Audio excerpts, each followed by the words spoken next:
தாமரை என்ன சட்டி கூட உட்காந்து பேசுனீங்க நீ கீரை கடை சொன்னா உட்காந்து சட்டி கூட பேசுனீங்க அப்புறம் மச்சி எப்போ வந்த ஊர்ல இருந்து நீ கண்ணு முடிச்சிருமா நம்ம 2 பேரும் வீட்டுக்கார ஆபீஸுக்கு போனோம் சீக்கிரமா கொஞ்சம் கடை அந்த மாதிரி பேசுனீங்க அதுகிட்ட உட்காந்த மாதிரி டக்கு டக்குன்னு 2 கிண்டுக்கு அதாவது 2 மத்தால 2 திருப்பி நல்லா கடைஞ்சி கொடுப்பாங்க.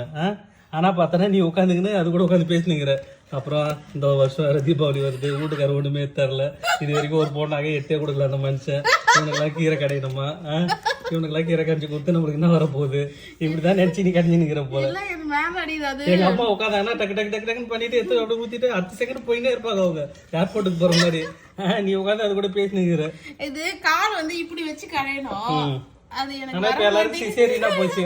சிசேரியன் ஆனதுனால பாவம் வந்து எல்லாம் ஊசி போட்டு உடம்பு வந்து முது வலிக்குது, இடுப்பு வலிக்குது, எவ்வளவு பிரச்சனை இப்ப இருக்கிற லேடிஸுக்கு. அப்புறம் அதே எங்க அப்பா தான் சொல்லுவார், ஊர்ல இல்லாத சிசேரியன் பண்ணிட்டாங்க உங்க ஒய்ஃப்ன்ற மாதிரி. ஊர்ல இல்ல அத அவருக்கு ஒரு சிசேரியன் பண்ணி கொண்டு போல. அது சொல்லிட்டு வந்தேன், நீங்க உங்க வயிற்றுக்கு குழந்தை தான் தெரிஞ்சிருக்கோம் அப்படின்னு சொல்லலாம் நினைச்சேன், சொல்லல. சரி கொஞ்சம் வேகமா பேசி தம்புற டைம் ஆகுது. இவங்க வந்து சப்ளாங்கோல் போட்டு உட்காந்து கீரை கடைஞ்சிங்க, அப்படி கிடைக்கூடாது. ஐஐடிலே இருந்தாலும் சரி, ஐடிஐல இருந்தாலும் சரி, கீரை கடையெல்லாம் வந்து இருப்பாரு. எப்படி கடையிறோம் பாருங்க. பாருங்க மக்களே, தெரிஞ்சுங்களா? யாருன்னா துபாயில ஏதாவது ஒரு ஜென்ஸ் இது மாதிரி உட்காந்து கீரை கடைஞ்சிருக்காங்க, கடைவாங்க. வெளியில தெரியாது, ஆனா நம்ம வீடியோல போடுறோம்ல, யாருன்னா சொல்லுவாங்களா? அது ஒருத்தர் போட்டுருந்தாரு, ஏன் தம்பி இது மாதிரி வீட்டு வேலையே செய்யறியோ, உங்க அக்கா தங்கச்சி உங்க அப்பா அம்மா சண்டைக்கு வர மாட்டாங்களே, யார் சண்டைக்கு வந்து அவங்கள சாப்பாடு போட போறாங்க? நாம வேலை செஞ்சா நமக்கு சாப்பாடு வரப்போகுது.